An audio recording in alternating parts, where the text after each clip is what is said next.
ഒരിക്കലൊരു സ്ത്രീ അവരുടെ ജീവിതത്തിൽ അനുഭവിക്കുന്ന ഒരുപാട് പ്രയാസങ്ങളെ പറ്റി അവരുടെ അമ്മയോട് കുറെ പരാതികൾ പറയും. ഇത് കേട്ടു നിന്ന അമ്മ തിരിച്ചൊന്നും പറയാതെ 3 പാത്രങ്ങൾ എടുത്ത് അവരുടെ കയ്യിൽ കൊടുക്കും. ഓരോന്നിലും വെള്ളവും ഉണ്ടാവും.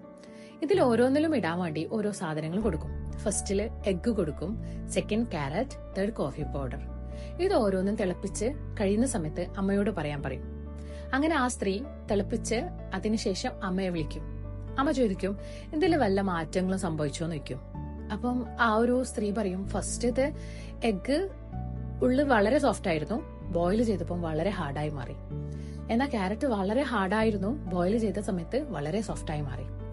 കോഫിക്ക് എന്ത് സംഭവിച്ചു ചോദിച്ചു.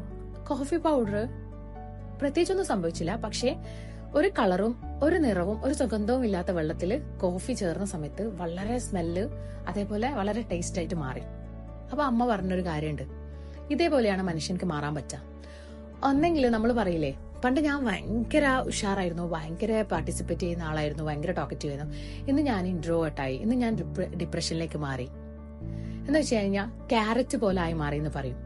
എന്നാൽ ചില ആൾക്കാർ പറയും, പണ്ട് ഞാൻ ഒന്നിനോടും പ്രതികരിക്കുന്നില്ല, പക്ഷെ ഇന്ന് എനിക്ക് അങ്ങനെയല്ല, എല്ലാത്തിനോടും പ്രതികരിക്കണം, എനിക്ക് ദേഷ്യമാണ്, കാര്യങ്ങളൊക്കെ മാറി മറിയാണ്, എഗ്ഗിന്റെ മാതിരി. എന്നാൽ ചുരുക്കം ചിലരുണ്ട് കോഫി പൗഡർ മാതിരി, അവരാരെയും മാറ്റാനോ കാര്യങ്ങളോ ഒന്നും ട്രൈ ചെയ്യൂല. എന്നാ അവരിലുള്ള നിറങ്ങളും അവരിലുള്ള സുഗന്ധവും അവരിലുള്ള ടേസ്റ്റും നിറം ഇല്ലാത്ത, സുഗന്ധം ഇല്ലാത്ത പലരിലേക്കും പകർന്നു തരും. അപ്പം ആരെയും നിർബന്ധിക്കാനോ ആരിലേക്കും നമ്മളെ കാര്യങ്ങൾ അടിച്ചമർത്താനോ നമ്മൾ ശ്രമിക്കേണ്ട ആവശ്യമില്ല. ഈ കോഫി പൗഡർ എങ്ങനെയാണോ ആ വെള്ളത്തിന്റെ നിറവും സുഗന്ധവും കോഫി പൗഡറിലേക്ക് ചേർത്തത്, അതുമാതിരി നമുക്ക് മാറാൻ പറ്റും. ഇത് കേട്ട സ്ത്രീക്ക് വളരെ സന്തോഷമായി, അമ്മയോട് താങ്ക്സ് പറഞ്ഞ് പോവാൻ പറ്റി. ഇതൊന്നും നമുക്ക് ഒരുപാട് കാര്യങ്ങൾ പഠിക്കാനുണ്ട്.